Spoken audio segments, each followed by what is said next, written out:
What's going on, y'all? It's Ron on the grill. What we're doing today is smoked salmon. I'm gonna do a couple of nice thick fillets for me and my wife here. Let me show you how I'm setting it up for this cook. So you can see here, I got a pile of charcoal that is not lit. And if you look over here, my charcoal chimney is upside down and I have only like 5 charcoals burning right there. Once those 5 coals have ashed over, I am going to pour those coals right on the end of my pile of unlit coals. I'm going to put them right over here on the end, and they will gradually ignite the coals, and they'll move all the way across nice and slow. Shouldn't take more than an hour to do some salmon. That setup right there will last more than an hour easy. I put my wood chunks on there, set my vents almost closed. That's very important to keeping the temperature down. We're going to wait for these coals to ash over, and then we'll be back.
Alright guys, my grill is finally up to temp. It's right about where I want it.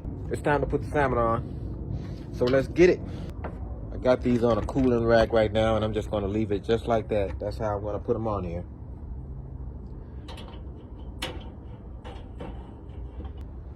I'm going to back these away from the heat a little bit.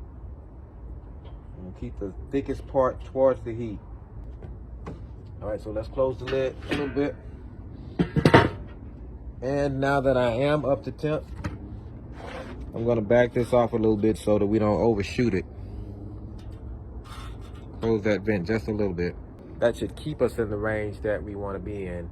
Now, like I said, you have to watch salmon very closely. It will dry out on you.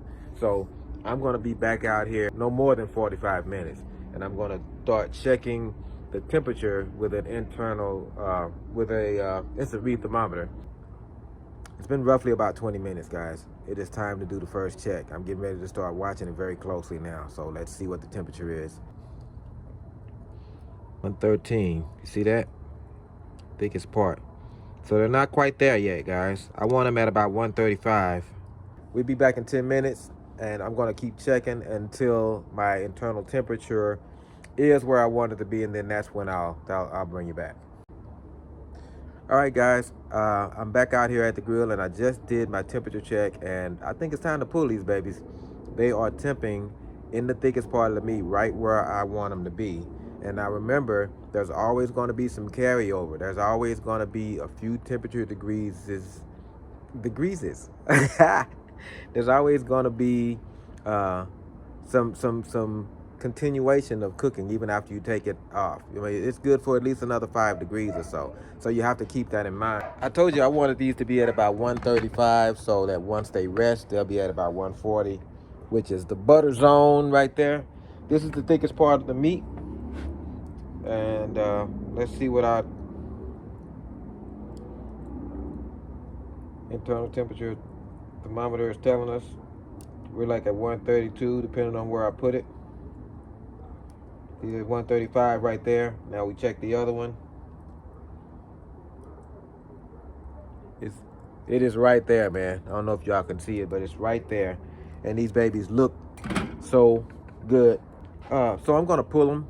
I know they're ready to go, and once they rest, they're gonna be good to go. So like I said, I'm gonna do some asparagus, but you've seen that. I did it in the last video. So I'm gonna do that off camera, but let me take these in here into the light and show you what they look like, and then we'll call it good, baby.